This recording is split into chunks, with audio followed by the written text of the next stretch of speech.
नमस्कार दोस्तों। कभी कभी इंसान सोचता है कि चालाकी से सब कुछ पा लेगा, लेकिन किस्मत और सच मिलकर उसे बड़ी सीख दे जाते हैं। ऐसी ही कहानी है सेठ गिरधारी लाल और उसकी कटार की। सेठ गिरधारी लाल कालीवन गांव का बड़ा जमींदार था। खेत खलिहानों का मालिक, पैसों का ढेर, नौकर चाकर सब थे उसके पास। लेकिन एक बुरी आदत थी, कंजूसी। वह मजदूरों से काम तो खूब करवाता था, मगर उनकी मेहनत की पूरी मजदूरी कभी नहीं देता।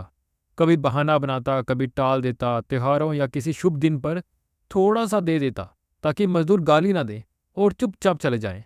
बेचारे मजदूर सोचते, चलो आज कम से कम पेट भर खाना तो मिल जाएगा, बाकी मजदूरी शायद किसी और दिन सेठ चुका ही देगा। एक दिन सेठ गायें खरीदने के लिए शहर के हाट पहुंचा। दो बढ़िया गायें पसंद आ गई और सौदा भी तय कर लिया। तभी याद आया, पैसों की थैली तो घर ही छूट गई। अब क्या करे? अगर सौदा छूटा तो गाय हाथ से चली जाएगी। तभी उसने एक महाजन से उधार मांगा। महाजन बोला, बिना जमानत के पैसा नहीं मिलेगा।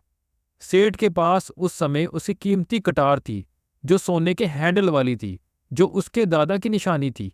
मजबूरन उसने वही कटार जमानत में दे दी और गाय खरीद कर गांव ले आया। कई हफ्ते बीत गए, फिर महीने गुजर गए, लेकिन सेठ ने ऋण चुकाने की जरूरत ही नहीं समझी। महाजन चुपचाप इंतजार करता रहा। सोचा कटार बेचकर पैसे वसूल लूं, लेकिन डरता था, लोग क्या कहेंगे, नाम बदनाम हो जाएगा। आखिरकार महाजन ने चाल चली। उसने गांव के नाई सुखराम को सारी बात बता दी और कहा, कटार कहीं गायब हो गई है। अच्छा होगा कि अगर जमींदार अपनी कटार लेने ना आए। नाई की आदत सबको खबर फैलाने की होती है। जल्दी ही यह बात गांव गांव पहुंच गई। सेठ ने महाजन से उधार लिया है और जमानत में दी हुई कटार गायब हो गई। यह बात हर जगह फैल गई। जब यह खबर सेठ के कानों तक पहुंची तो उसे डर लगा कि अब उसकी इज्जत पर धब्बा लग जाएगा। उसने योजना बनाई। मैं महाजन के पास पैसे लेकर जाऊंगा और कहूंगा, पहले मेरी कटार वापस करो तभी पैसे मिलेंगे।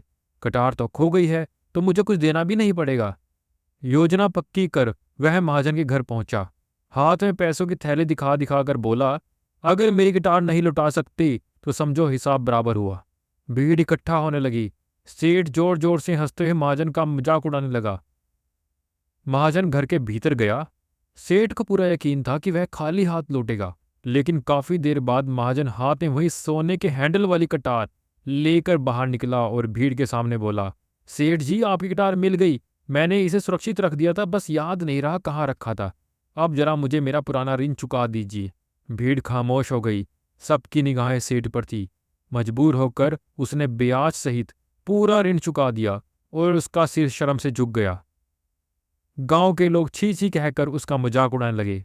गिरधारी लाल ने उस दिन कड़वा सबक सीखा, धोखेबाजी और कंजूसी से इज्जत नहीं बचती। उसके बाद मजदूरों को भी समय पर मजदूरी मिलने लगी। गांव में सबने राहत की सांस ली। यह कहानी हमें सिखाती है कि धन से बड़ी होती है ईमानदारी और प्रतिष्ठा। धन्यवाद दोस्तों।